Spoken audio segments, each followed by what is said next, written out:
Então, tô aqui de volta trazendo mais um pouco de conteúdo sobre criptozoologia para vocês. E hoje, né, vou começar a expandir os horizontes trazendo uns criptídeos que são conhecidos para quem gosta desse tipo de subcultura, mas para quem nunca fez pesquisa sobre esse tipo de assunto, provavelmente nunca tinha ouvido falar. Hoje eu vou estar falando então sobre o Mokele Mbembe. Então, Mokele Mbembe, que significa aquele que interrompe o fluxo dos rios, no idioma Lingala, seria um dinossauro criptídeo que habita a região do Congo. Quando eu falo Congo, aí eu estou falando, na verdade, um rio que tem esse nome, né? Esse rio daí, ele atravessa basicamente uns 3 países diferentes, que é a República do Congo, a República Democrática do Congo, que são 2 países diferentes, e a Angola. Sua aparência costuma ser descrita de um modo que ele lembra bastante um sauropode, ou então um dinossauro pescoçudo, como por exemplo o apatossauro ou o diplodoco. O mais famoso desses dinossauros deve ser o brantossauro, só que o brantossauro, até onde eu sei, ele era muito maior que os outros e tal. Então eu utilizei esse apatossauro e o diplodoco como exemplos, porque eles já eram um pouco menores, só que o Mokele Mbembe, ele ainda seria um pouco menor, ou eu não sei exatamente o tamanho dos dinossauros, né? Mas imagino que ele é um bocado menor do que esses 2 dinossauros aí e tal. Então, o Mokele Mbembe foi foco do livro infantil Cryptid Hunters, escrito por Holland Smith. Foi o tipo de material que vocês podem pesquisar, né? Foram relatados muitos avistamentos desse tipo criptídeo na República Democrática do Congo, a gente tinha falado, né? E o camarões também. Aparentemente, sua carne é venenosa, pois existe uma lenda de que um grupo de caçadores de uma vila local supostamente abateu um deles e todos aqueles que se alimentaram de sua carne morreram poucos dias depois. Depois do pé grande, o monstro do Lago Ness e talvez o homem-mariposa, esse é um dos criptídeos mais conhecidos. Nas selvas dos países da África Central, como os 2 Congos diferentes, Camarões e Gabão, existem muitos relatos da existência de um animal de pescoço longo, cauda comprida e com enormes patas arredondadas que deixariam pegadas que contam com 3 dedos e garras. O animal conhecido com características mais similares a tal criatura seriam, né, os supracitados dinossauros sauropodes, né, de pescoço comprido.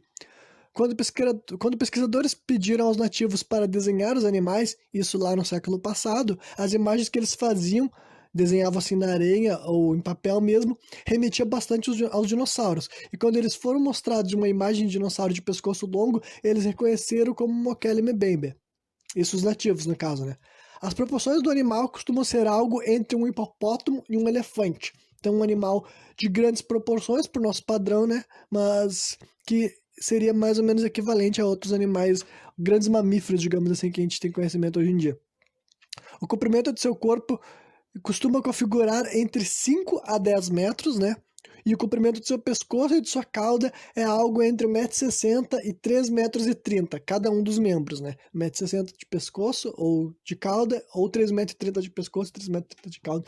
Então, seria, juntando todo o tamanho da criatura, ele geralmente passaria dos 10 metros com facilidade. No Camarões já foram relatadas versões ainda maiores desse criptídeo, com cerca de o dobro de comprimento.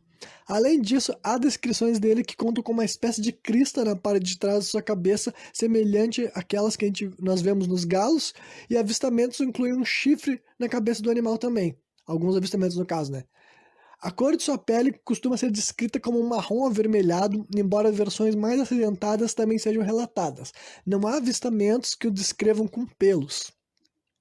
Já foram encontradas diversas pegadas atribuídas ao criptídeo, que variam entre 30 a 90 centímetros de diâmetro. A distância média entre suas pegadas costuma ser de 2,10 metros até 2,40 m, né? Distâncias indicadas de uma pegada entre a outra.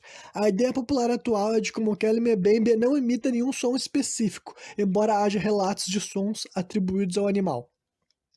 O habitat do criptídeo costuma ser as regiões pantanosas que compõem grande parte das florestas da região do rio Congo, com a criatura frequentemente atravessando os rios que cruzam a selva, para se locomover entre as diferentes áreas pantanosas.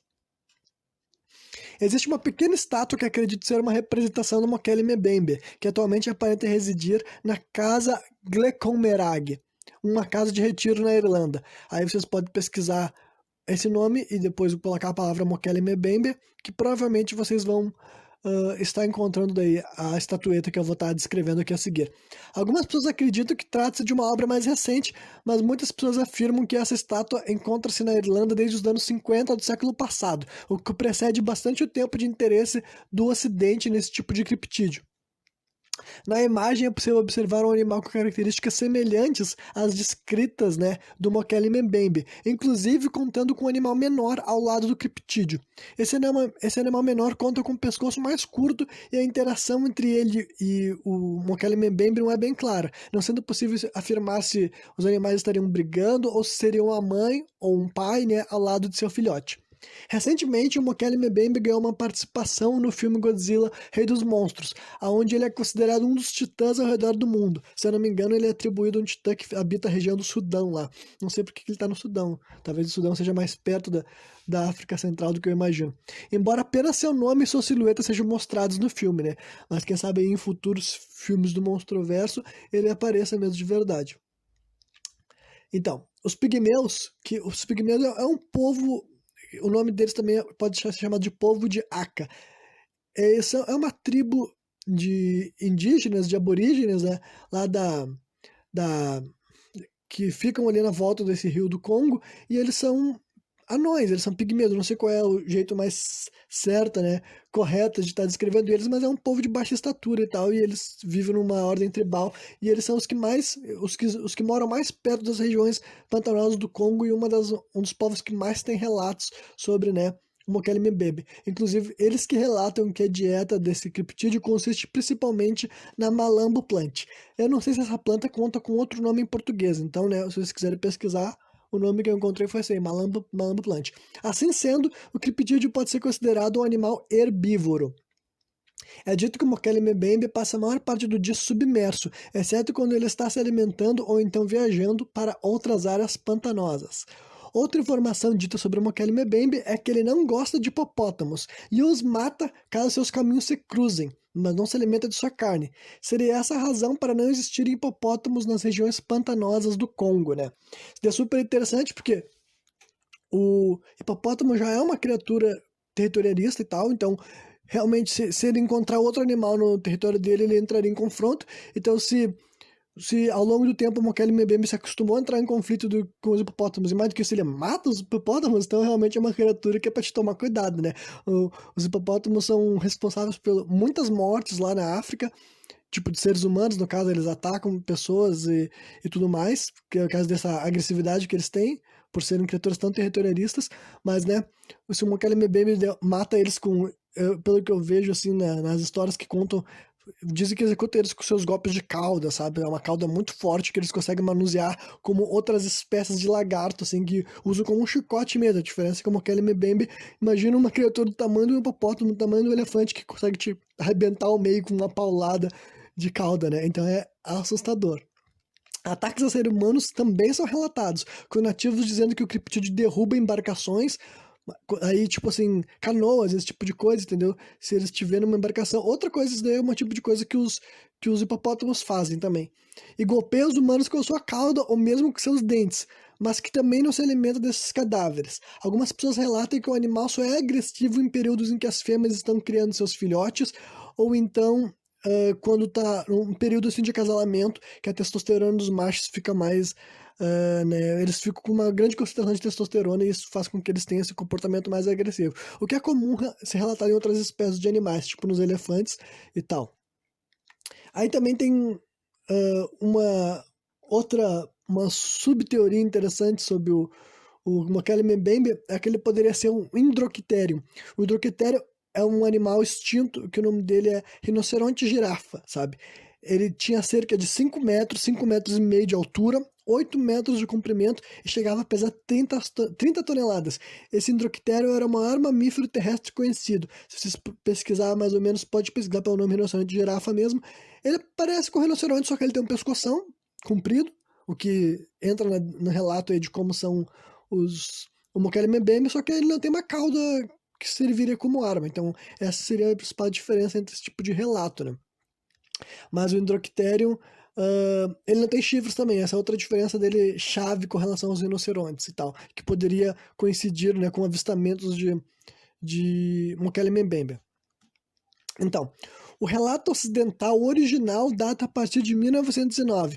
Um caçador e tal, que era bem comum esse tipo de prática, né, nesse período. Não que hoje não tenha, mas eu quero dizer que naquela época era visto como assim, se tu fosse um cara que tinha capacidade de ir até a África, caçar animais e trazer, né, provas de que tu abateu as criaturas, era uma coisa que te dava um status, no caso. Então, no passar dos anos, ao longo do século passado, gente como missionários, militares e pesquisadores que iam até a região da África Central, eles encontravam ou indícios, ou pistas, ou pegadas, ou mesmo relatos de ter vislumbrado um animal dentro d'água, coincidia com essas características, e sempre que eles falavam daí, né, com os nativos da religião, os nativos da região, acabava chegando nesse tipo de relato. Então, o Mokele Mbembe é uma criatura super conhecida pelos nativos, sabe? Não é uma coisa assim que vai ser difícil tu encontrar uma pessoa que habite aquela área que vai te falar que existe um animal com tais características, né?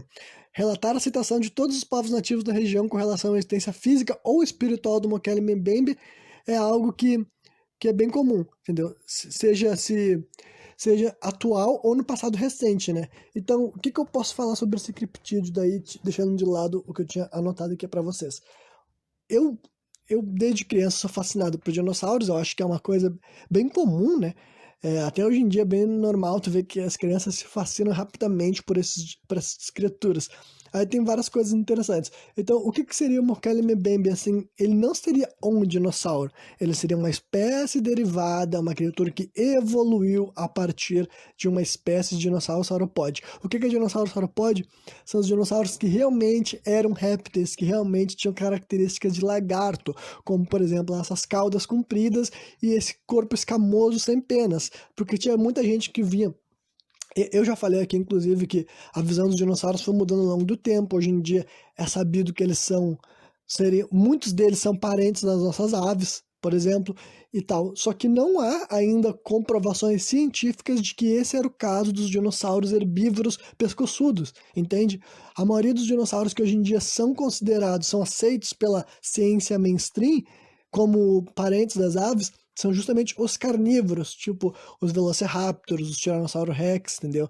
Esse tipo de predador, que a maioria era bípede e tal, esses daí já tem uma ligação genética mais, né, evolutiva, assim, digamos. Eles conseguem relacionar essas espécies de dinossauros com aves, inclusive é mais aceito que a maioria desses dinossauros possuem penas, sim. Agora, ainda não tem esse tipo de informação sólida a respeito dos dinossauros sauropodes. Existiram sim muitos dinossauros que eles eram mais para um lado de um réptil do que de uma ave, entendem?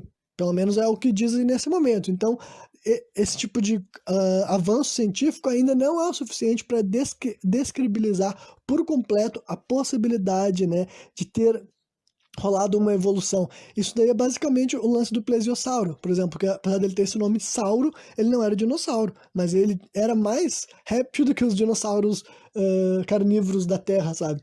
O plesiosauro era mais um réptil do que esses outros dinossauros, por exemplo, outros dinossauros. É confuso, né? Fica meio embananado esse tipo de coisa por causa do sufixo que eles compartilham. Mas, né, enquanto o Tiranossauro Rex e o Velociraptor não eram exatamente répteis, o plesiosauro era, entendeu? E agora, no caso do Mokele Mbembe, que ele seria um parente desses dinossauros pescoçudos aí e tal, ele também seria, até onde se sabe, um réptil. Então, por isso que não, a descrição dele não ter penas e não ter pelos, poderia fazer sentido. E o tamanho dele também, as proporções, faria sentido que a grande maioria dos animais, se eles tivessem passado por um processo evolutivo ao longo de milhões de anos, né, eles iam diminuir de tamanho para consumir menos alimento de modo geral. E a região do Congo, principalmente essa desse rio, onde tem esses pântanos, é uma região muito inexplorada. Ainda nunca houve grandes pesquisas nessa região por várias e várias questões. É um lugar super complicado, inclusive, como vários pântanos ao redor do mundo, tem gases tóxicos que saem das profundezas, sabe-se lá de onde, entendeu? Por causa que o pântano ele pode se comunicar com muitas coisas assim embaixo da terra ali, tá? Ele pode ter uma ligação com um vulcão, por exemplo. Então, várias vezes esses lugares de pântano, eles têm um cheiro ruim porque são gases que estão sendo exalados ali e eles podem, inclusive, fazer mal para ti, podem te matar. Aí isso também entra coisas como insetos que não foram identificados, esse tipo de coisa. Então, essa área desse rio, daí onde existem esses animais, nunca houve uma grande pesquisa envolvendo, assim, muito equipamento e muita gente. E quando eu falo dessas pesquisas que rolaram no século passado, pensa que era o quê? Era algum pesquisador, algum biólogo, algum zoólogo, algum botânico que ia ter lá, geralmente com uma equipe, né, pequena, e eles faziam o quê? Anotações, observações. Não é nada que seja assim utilizado com grandes equipamentos, com grande tecnologia, até porque a ciência, comparar a ciência do início do século XX com a ciência do início do século XXI, basicamente não tem muito o que comparar ali e tal. As fundações de como se aplica essa ciência são as mesmas, mas os meios, né? Ó, um barulhinho aqui na volta, espero que não prejudique muito o programa. Enfim, as fundações de como realizar essas pesquisas são as mesmas, mas os equipamentos e as técnicas realizadas e tal, a precisão que tu pode determinar e estudar uma área é bem diferente. E no Congo, até o presente momento, ainda não houve esse tipo de pesquisa, entendeu? Por várias razões, sabe? Então, eu acho interessante, mas agora, então, se tem tanta gente lá, uma abundância de relatos sobre esse tipo de animal, alguma coisa essas pessoas vislumbram. Pode ser outros animais, pode ser hipopótamo, pode ser elefante, pode, mas eles sabem o que é um hipopótamo, porque, né, inclusive eles falam que o Mokele Mbembe mata os hipopótamos, e é curioso observar que não tem hipopótamos mesmo naquela região do Congo, e rinocerontes também, claro que eles não iam morar no pântano, né? Mas nos arredores do pântano não tem, inclusive tem gente que já sugeriu que, mas eles podem estar evitando rinoceronte, mas não tem rinocerontes nessas regiões, assim, nas afluentes ali na volta do, do Rio do Congo, entendeu? Então, eu acho uma teoria muito interessante, entendeu? Claro que eu tenho um fascínio e eu sempre vou torcer para a opção de que tenha, role alguma coisa lá e tal, mas, né, no mínimo do mínimo, alguma coisa esse pessoal vislumbra. E também tem gente que fala que, os hábitos não são parecidos com os dinossauros, que eles seriam parentes. Mas é a mesma coisa que tu queria dizer que hoje um ser humano moderno, contemporâneo, não tem os hábitos parecidos com os nossos ancestrais. Aliás, é menos... é mais forçado ainda, porque um dinossauro existiu muito mais tempo do que a raça humana, entendeu? Então, um ser humano de hoje em dia, um ser humano de 80 mil anos atrás, a gente vai ter comportamentos bem diferentes, posturas, de maneiras de agir, forma de se alimentar, enfim, mas ainda somos a mesma espécie, entendeu? Agora, essa criatura nem seria mais exatamente um dinossauro, ele seria uma evolução, uma mutação, uma adaptação, entendeu? Então, se ele teria se tornado menor e ele teria começado a adquirir hábitos referentes à região, que é uma coisa muito comum que a gente vê em várias espécies, entendeu? As espécies que vão parar em algum lugar do mundo, eles tentam se adaptar àquele lugar do mundo. E pode demorar um longo tempo de adaptação, mas, né, se a criatura não possui predadores naturais, porque ele está num lugar que não tem lá muitas criaturas que podem competir com ele, e ele tem força física o suficiente ainda aí para estar matando, né, outros animais herbívoros que poderiam estar competindo por território com ele, e ele tem os meios de se alimentar, porque é um pântano com muitas folhas, muitos galhos, e muita fruta, muita coisa assim para ele se alimentar. E pelo que os nativos relatam, inclusive, o pescoço dele é comprido, ele consegue chegar até exatamente o tipo de vegetação que ele quer comer. Ele consegue ficar em duas patas, sabe? Colocar as patas dele, assim, nos troncos das árvores e tal. E ao contrário de outros animais pescoçudos, como por exemplo girafas, que tem muito trabalho em se locomover em qualquer lugar de mata densa, por causa que eles podem ficar com o pescoço preso e simplesmente não conseguir se mexer mais e morrer, o pescoço do Mokele Mbembe é descrito, além de ser flexível, como de outros répteis, como por exemplo algumas tartarugas que conseguem esticar o pescoço deles de maneira notável, ele tem um pescoço muito forte, então o que os nativos falam é que não tem como ele ficar preso em cipós e coisas do tipo, porque ele vai simplesmente arrancar, sabe? E considerando as proporções que ele é descrito, né, equivalente a um hipopótamo, equivalente a um elefante, só que com um pescoção enorme e uma cauda super robusta que ele utiliza que nem outros répteis, ele seria realmente uma criatura bem única e bem implacável ali naquele território, sabe? Realmente não é de se imaginar que muitas criaturas poderiam afugentar ele ou poderiam matar ele e tal. Então, um grupo pequeno, entendeu? Uma família pequena de animais, porque geralmente animais grandes, o que eles têm? Período de gestação longo, né? O elefante aí, a gestação dele dura 20 meses, se eu não me engano, é longo pra caramba, então um animal assim e tal. E também não tem como nunca foi estudado, não dá pra saber se realmente se é um réptil, pode ser realmente um mamífero, alguma outra criatura aí e tal. E tem né, uma série de respostas que só poderiam ser feitas com base no estudo. Mas, né, isso daí é tudo eu tentando assumir as razões pelo qual seria possível ainda existir esse tipo de criatura, um criptídeo derivado dos dinossauros no meio da selva. Tentando, assim, elucidar algumas dúvidas, né, para deixar mais claro que certas coisas que muita gente fala que inviabiliza a existência dessa criatura, não, na verdade ainda não inviabiliza, entendeu? E o principal realmente é a questão dos relatos, né? Eu até vou fazer um adendo sobre uma questão da existência espiritual ali e tal que eu tinha falado. Isso daí é interessante até falar sobre vários outros criptídeos, porque pode ser realmente alguma coisa que as pessoas enxergam, mas eles não enxergam ele de maneira física, entende? Tu enxerga uma criatura ali e tal, tu vê realmente a figura de um animal que não tá mais aqui, pode ser porque ele já tenha morrido, que nem eu já falei nos episódios do Pé Grande, nos episódios do Monstro do Lago Ness, que em algum momento existiu algum animal com essas características, ou pelo menos similares, e ele não tá mais lá, ele morreu. Só que, assim como, né, tem gente que nós podemos enxergar assim, os registros de espíritos humanos, né? Aí tem gente que não dá bola para esse tipo de assunto, ou quem não acredita nesse tipo de assunto, é uma crença à parte. Beleza. Só que os nativos relatam, entendeu? Esse é o ponto. Eles dizem que eles enxergam esse animal e ficar subestimando a inteligência deles, dizendo que eles iam estar tanto tempo falando, repetindo sobre esse animal e que eles estariam confundindo um elefante, rinoceronte ou hipopótamo com esse tipo de criatura, considerando que tem características bem distintas. Sei lá, pra mim é querer forçar, entendeu? Se tem alguém que sabe o que é um rinoceronte, é quem mora nesse tipo de região, né? Se tem alguém que sabe o que é um elefante, sabe o que é um hipopótamo, então eu não entro muito nessa linha, não. Pra mim, eles enxergam ou enxergaram, entendeu? Pode ser aquela coisa, pode ser algo que os avós deles viram e não tá mais lá, morreu, foi extinto ao longo do tempo, aquecimento global e os caramba, essas mutações aí e tal. Mas, né, se tem algum lugar no mundo que ainda não foi explorado, não foi mexido pela mão do homem, ainda não tem uma poluição antinatural, no caso, né? Não é nada lá que foi feito pela mão do homem. Se tem alguma poluição lá, é simplesmente os gases tóxicos da natureza, mas é um bagulho que a criatura pode ser adaptado, porque existem criaturas que vivem em pântanos, né? Mas não é um lugar que foi afetado pela mão do homem. Essas regiões da Ásia Central aí que não foram exploradas ainda. Região de selva densa, selva pesada, entendeu? Que não tem uma indústria, né, madeireira, não tem ninguém largando restos de lixo tóxico, por exemplo, e tal, esse tipo de coisa que a humanidade fez em vários lugares do mundo. Então, eu acho bem interessante, tá? Eu acho fascinante o lance do Mokele Mbembe, e inclusive ele não é o único criptídeo derivado de dinossauro que existe lá na região da África. Tem vários e vários muito interessantes, muito legais, mas esse episódio já se estendeu justamente porque eu acho que tem muita. É uma criatura, um criptídeo que tem bastante especulação para ser feita, sabe? Eu acho que é o tipo de debate, no mínimo, interessante, mesmo que tu não tenha a menor crença, mesmo que para ti seja impossível que exista uma criatura tipo essa, é um exercício, no mínimo, divertido, sabe? De tu ficar imaginando as possibilidades e conseguir entender.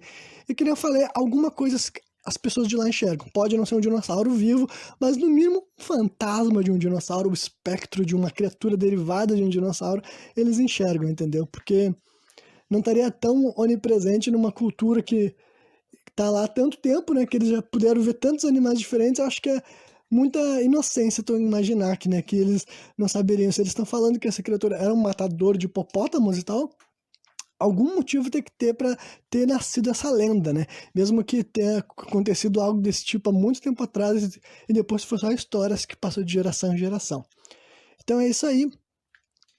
Sexta-feira eu tava em dúvida sobre o que eu ia fazer, mas como eu deixei um spoiler lá no começo, eu vou falar sobre o Homo Mariposa, porque esse daí é um criptídeo já daí.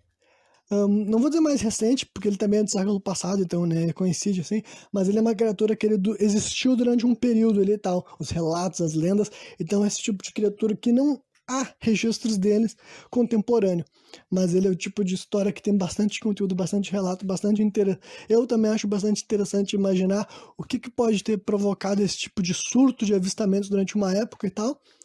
Então, sexta-feira eu vou falar sobre o Homem-Mariposa. Então, valeu por quem me escutou aqui até o final e volto aqui de novo na sexta-feira.